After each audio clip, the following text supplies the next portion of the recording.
here. Make sure that everything is nice and stable all across the YouTube platform. Let's make sure that we are officially connected between StreamYard or Streamlabs and YouTube here. Just make sure that the stream is stable. Make sure that the camera is stable. All of that good stuff. It still looks like we're having some issues here. So let's make sure that everything is all stable on that end of things here, Broncos country. Apologies for the delay. Okay, there we go. Looks like we are live. Welcome in, Broncos country. Obviously, not good news for the Denver Broncos. A 26-20 loss to the Seattle Seahawks. Bo Nix definitely struggled in his NFL debut. There's no beating around the bush. There's no getting around it. The Denver Broncos did not have an ideal showing today whatsoever, and it was a disappointing way to lose a football game.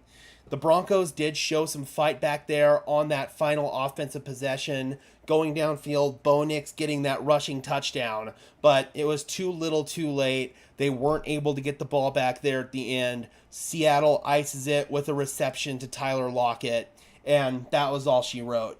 This was one that the Denver Broncos did show that fight back at the end, which was good to see, but I have concerns about Bo Nix after this game. I also have concerns about Sean Payton. But before we dive into some of the mistakes and all that one way or the other, if Bo Nix had gone out there and had a perfect passer rating, threw for 400 yards and 5 touchdowns, I would still be the communication just was poor. You think about that first 4, a drop back pass on second down, incomplete, third down, you end up getting a delay of game penalty. You back yourself up to 3rd down and 19. You're not going to convert a down and distance like that. You're just not.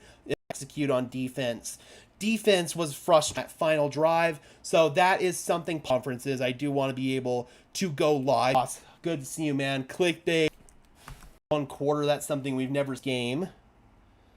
Up as the game went on. Being honest, he had multiple near and 2 sacks. A was keying in on it. 5 carries, 35-yard game. In Sutton, 4 catches for 38 yards. He ended up getting. Riley Moss had 12 total and 4 catches for 38 yards. He ended up getting. Riley Moss had 12 total tackles on the day. He was the be honest. I thought play of the game on the crossing route. Just cannot have Nix on the TV. Threw it into it. And Cooper did have a couple of sacks, which was good to see. I thought in the first half, the interior defensive line did a good job of collapsing the pocket. But in the second half, man, it felt like something switched. And Vance Joseph decided to start playing scared, soft zone coverage again. And I don't really have an explanation for it.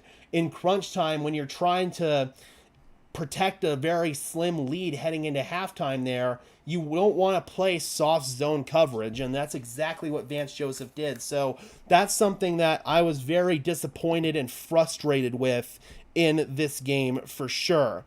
Moving into team stats, the Denver Broncos had 13 first downs to the Seattle Seahawks 19, 69 total plays to the Seattle Seahawks 60, 231 total yards to Seahawks 304, 15 total drives apiece, 3.3 yards per play for Denver. Oh, man, that's pretty putrid.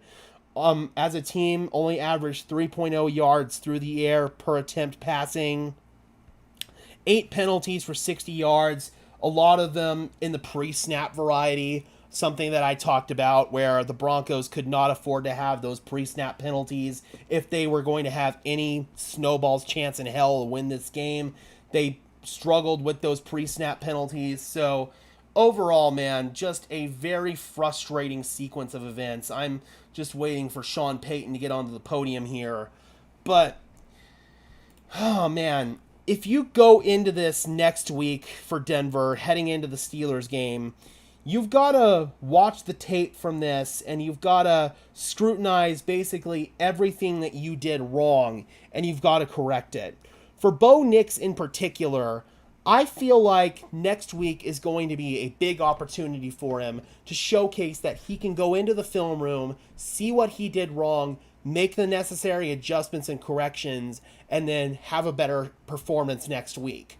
I talked about how this defensive scheme for Seattle, where they had a bunch of simulated pressures, a bunch of exotic looks, stuff like that, this was not going to be very kind to Bo Nix in that regard. It was going to be tough for the quarterback to dissect all that information at the line of scrimmage in his first NFL start.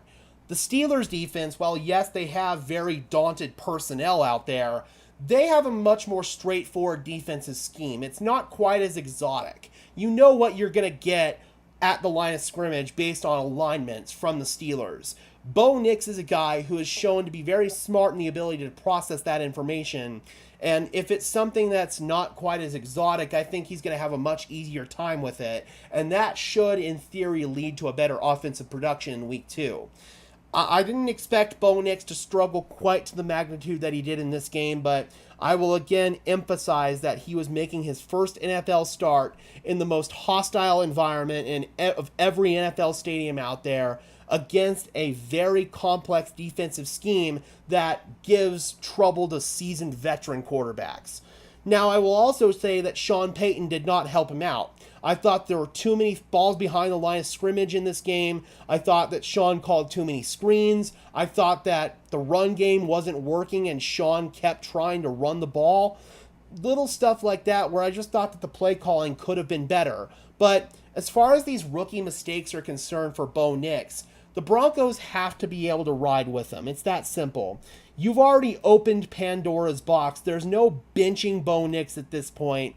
You've already accepted the fact that Bo Nix is going to be your starter for the long haul. All right, guys, Sean Payton is at the podium, so we're going to cut this stream a little bit short. Thank you guys so much for tuning in. I really appreciate it. I'm going to go ahead and get the press conferences up on the channel right now. Before we dip out of here, if you guys could just leave a like on the stream as well as subscribe.